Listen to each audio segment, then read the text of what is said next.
బాపట్ల జిల్లా చీరాలలో టీడీపీ జనసేన శ్రేణులు స్థానిక గడియార స్తంభం వద్ద రోడ్డుపైకి బైఠాయించి ఆందోళనకు దిగారు. ఈ సందర్భంగా మాజీ ఎమ్మెల్సీ వైఎస్ఆర్సీపీ మహిళా అధ్యక్షురాలు పోతుల సునీత చిత్రపటాన్ని కాల్చివేశారు.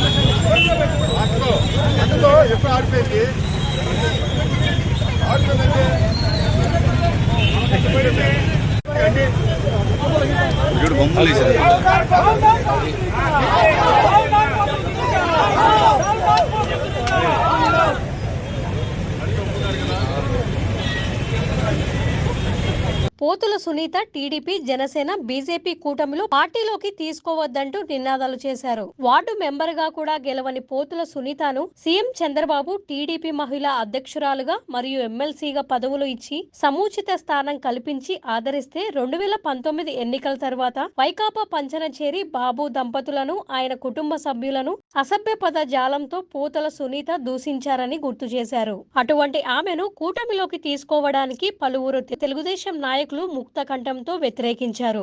గతంలో వైసీపీ ప్రభుత్వంపై వ్యతిరేకంగా ఆందోళన చేస్తున్న టీడీపీ కార్యకర్తలపై అక్రమ కేసులు పెట్టి సునీత ఇబ్బందులకు గురి చేశారని, అటువంటి ఆమెను కూటమిలోని ఏ పార్టీలో చేర్చుకోవద్దని అన్నారు. ఈ రోజు పోతుల సునీత తన సొంత ఆస్తుల్ని నిలబెట్టుకోవడానికి కేవలం గోడ మీద పిల్లిలాగా పార్టీల మీద పార్టీలు మారుతుంది.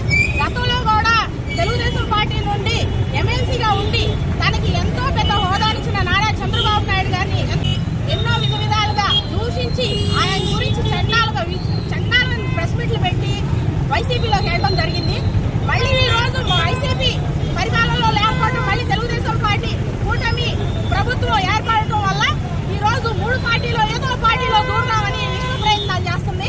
సాటి మహిళ, ఒక అన్నం పెట్టిన తండ్రి లాంటి కుటుంబాన్ని, భువనేశ్వరమ్మని, వాళ్ళ కోడలైన బ్రాహ్మణి గారిని తాగి అత్తగోడలు కొట్టుకుంటారని చండాలంగా ప్రెస్ మీడియాలో విచ్చలవిడిగా చెప్పిన అదే నోడితో నారా చంద్రబాబు నాయుడు గారిని ఇదే చీరాల్లో దిష్టి బొమ్మను తగలబెట్టి నారా చంద్రబాబు నాయుడు గారు సారాబాబు అని చెప్పి దూషించిన, ఏకవచనంలో దూషించిన పోతుల సునీతని ఎవరూ కూడా, కూటమి ప్రభుత్వం ఇది, అందరూ కలిసి ఈ రోజు రాష్ట్రంలో ఒక గొప్ప పార్టీగా ఏర్పడింది ఎన్డీఏ పార్టీ.